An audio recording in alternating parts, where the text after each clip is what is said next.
Telangana MLC ఎన్నికల్లో కాంగ్రెస్ పార్టీకి ఎదురుదెబ్బ తగిలింది. అటు ఉపాధ్యాయులు, ఇటు పట్టభద్రులు కాంగ్రెస్ ప్రభుత్వం మీద ఇచ్చిన తీర్పుగా భావిస్తున్న ఈ ఎన్నికల సందర్భంగా ముఖ్యమంత్రి రేవంత్ రెడ్డి స్వయంగా ప్రచారం చేసినా ఫలితం లేకపోయింది. గతంలో ఎన్నడూ లేని విధంగా సీఎం రంగంలోకి దిగినా పార్టీ ఓడిపోయింది. పీసీసీ చీఫ్ మహేష్ కుమార్ గౌడ్ సొంత ఇలాకాలో జరిగిన తొలి ఎన్నికల్లో ఆయనకు పరాభవమే మిగిలింది.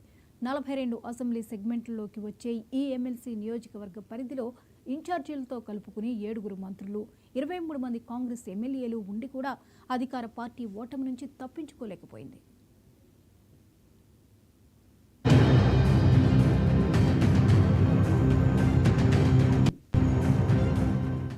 ఎన్నికల ముందు ఇచ్చిన హామీలలో అమలు జరిగినవి ఈ 15 నెలల పాలనలో నామమాత్రమేనన్న ప్రచారం ఈ ఎన్నికల్లో కాంగ్రెస్ను బాగా దెబ్బతీసింది.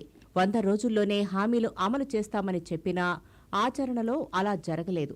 మహిళలకు ఉచిత బస్సు హామీ తప్ప ఏదీ ఆశాజనకంగా అమలు కాలేదు. బీఆర్ఎస్ నిలదీయటం వల్లనే కొంతలో కొంత రుణమాఫీ జరిగిందనే అభిప్రాయం జనంలో ఉంది. పైగా ఇప్పటికీ రుణమాఫీ జరగని వాళ్లు మిగిలిపోయారు. ఉమ్మడి నిజామాబాద్ జిల్లాలో ఇంకా సుమారు 1,50,000 మంది రైతులు రుణమాఫీ కోసం ఎదురుచూస్తున్నారు. పెట్టుబడి సాయం సైతం ఇంతవరకు సరిగా అమలు కాలేదు. రేవంత్ రెడ్డి గద్దెనెక్కాక 3 పంట సీజన్లు గడిచిపోయాయి. ఈ యాసంగి సీజన్లో పెట్టుబడి సాయం అందిస్తామంటూ సీఎం సహా మంత్రులు ప్రకటనలు చేశారు. సంక్రాంతికని, జనవరి నెలాఖరుకని చెప్పారు. మార్చి మొదటి వారం గడిచినా ఇంకా వేయలేదు. 3 ఎకరాల్లోపు వాళ్లకు రైతు భరోసా ఇచ్చామని ప్రభుత్వం చెబుతున్నా కొంతమందికి రాలేదు.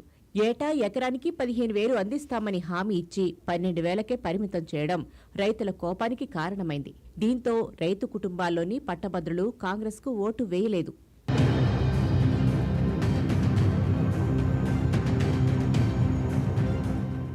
కరీంనగర్, నిజామాబాద్, మెదక్, ఆదిలాబాద్ పరిధిలో జరిగిన పట్టభద్రుల ఎమ్మెల్సీతో పాటు టీచర్ ఎమ్మెల్సీ ఎన్నికల్లో ప్రభుత్వ వ్యతిరేకత స్పష్టంగా కనిపించింది.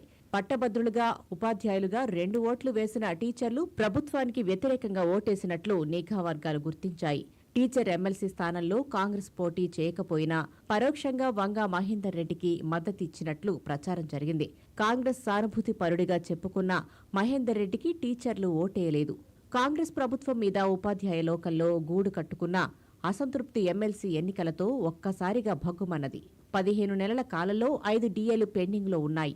మరోవైపు పీఆర్సీ అమలు అటకెక్కింది. అధికారంలోకి రాగానే జీతాల పెంపుతో పాటు అనేక సమస్యలు పరిష్కరిస్తామంటూ పీసీసీ చీఫ్ హోదాలో రేవంత్ రెడ్డి మాటిచ్చినా సీఎంగా బాధ్యతలు చేపట్టాక అమలు చేయకపోవడంతో టీచర్లు తగిన రీతిలో బుద్ధి చెప్పారు.